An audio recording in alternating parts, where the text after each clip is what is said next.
Halo semuanya. Baik, di sini kami akan memberikan video pembelajaran tentang mengenal lebih akrab dengan paragraf. Mohon disimak dengan baik ya teman-teman.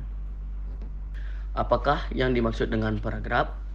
Paragraf merupakan kata dalam bahasa Indonesia yang diserap dari bahasa Inggris paragraf, di mana kata tersebut berasal dari bahasa Yunani para yang memiliki arti sebelum dan graphein yang berarti menulis. Berbicara terkait paragraf berdasarkan makna arti kata tersebut, maka kita akan memulai dengan maksud berupa penulisan gagasan-gagasan dalam rangkaian-rangkaian kalimat yang memiliki satu kepaduan pikiran. Jadi, paragraf adalah satuan dari bahasa yang tersusun oleh dua buah kalimat atau lebih, di mana kalimat-kalimat tersebut merupakan suatu kesatuan yang utuh baik secara semantik dan sintaksis. Oke, lanjut ke materi yang kedua tentang struktur paragraf. Di sini struktur paragraf memiliki 5 poin. Yang pertama ada kalimat topik. Kalimat topik adalah kalimat pertama dalam paragraf dan berperan sebagai pernyataan utama yang mengungkapkan gagasan pokok atau topik yang akan dibahas dalam paragraf tersebut. Lanjut yang kedua ada dukungan atau detail. Setelah kalimat topik, paragraf akan berisi satu atau lebih kalimat yang memberikan dukungan atau menjelaskan gagasan utama yang telah diungkapkan dalam kalimat topik. Lanjut yang ketiga ada transisi. Dalam beberapa paragraf, terutama dalam teks yang lebih panjang, transisi atau kalimat peralihan digunakan untuk menghubungkan paragraf tersebut dengan paragraf sebelumnya atau selanjutnya. Lanjut ada kalimat penutup.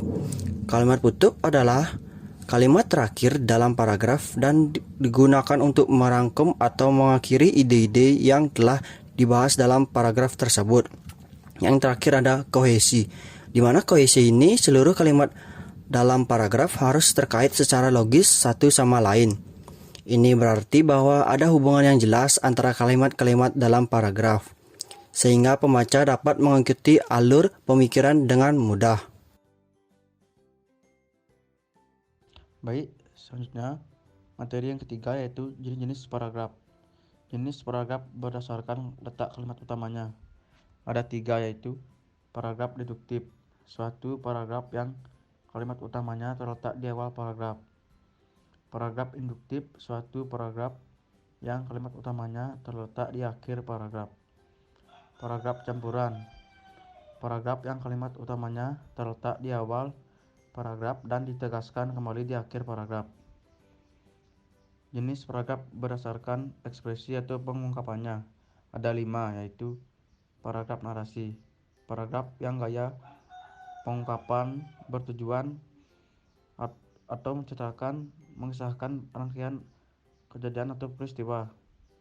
Paragraf eksposisi, paragraf yang isinya memaparkan suatu masalah atau peristiwa bertujuan untuk memberikan informasi kepada orang lain.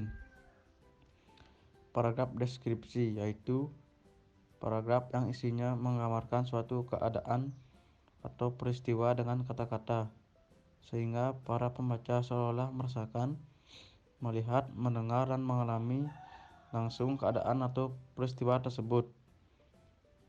Paragraf argumentasi, paragraf yang isinya meyakinkan pembaca sehingga pembaca menerima gagasan penulis. Paragraf persuasi, paragraf yang isinya membujuk atau mempengaruhi pembaca agar mau mengikuti pendapat atau gagasan penulis. Baik, lanjut ke materi yang keempat, yaitu ciri-ciri paragraf. Yang pertama ada kalimat topik yang jelas. Paragraf yang baik memiliki kalimat topik yang jelas dan mudah dipahami. Yang kedua, dukungan yang relevan. Paragraf dilengkapi dengan kalimat-kalimat pendukung yang relevan dan terkait erat dengan kalimat topik. Yang ketiga ada kohesi, yaitu seluruh kalimat dalam paragraf terkait secara logis satu sama lain. Yang keempat, pemisah yang jelas. Paragraf memiliki pemisah yang jelas dari paragraf sebelumnya dan sesudahnya. Yang kelima, panjang yang sesuai. Panjang paragraf sesuai dengan konteks dan tujuan penulisan. Yang keenam, ketepatan dan keterkaitan. Gagasan utama dalam setiap paragraf harus relevan dengan topik keseluruhan dari tulisan. Yang ketujuh, gaya bahasa yang konsisten. Gaya bahasa, kata-kata, dan ton yang digunakan dalam paragraf harus konsisten dengan gaya penulisan keseluruhan. Yang terakhir, ada transisi yang lancar. Dalam beberapa teks, paragraf mungkin memerlukan transisi atau kata penghubung yang membantu pembaca dalam mengikuti alur pemikiran dari satu paragraf ke paragraf berikutnya. Baik, selanjutnya mengenai fungsi paragraf. Yang pertama yaitu mengorganisasi gagasan. Paragraf membantu dalam mengorganisasi gagasan dalam informasi dalam sebuah teks. Yang kedua yaitu memberikan fokus. Kalimat topik dalam paragraf memberikan fokus pada apa yang akan dibahas dalam paragraf tersebut. Kemudian yang ketiga, memandu pembaca. Paragraf membantu membaca melalui alur pemikiran tulisan. Kemudian yang keempat, meningkatkan keterbacaan.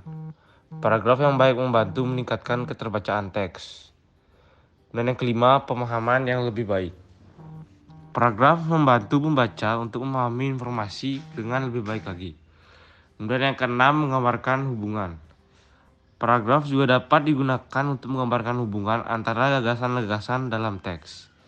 Kemudian yang ketujuh, mengarahkan perhatian. Paragraf dapat digunakan untuk menyoroti poin-poin penting atau informasi utama. Kemudian yang terakhir, kedelapan, yaitu mengunggah emosi dan respon.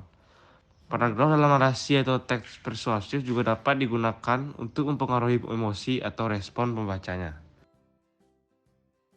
Materi yang keenam yaitu keefektifan paragraf. Keefektifan paragraf terdiri dari 9 bagian. Yang pertama, ketertarikan dengan topik. Paragraf yang efektif harus terkait erat dengan topik atau gagasan sedang dibahas. Yang kedua, kohesi dan aliran pemikiran.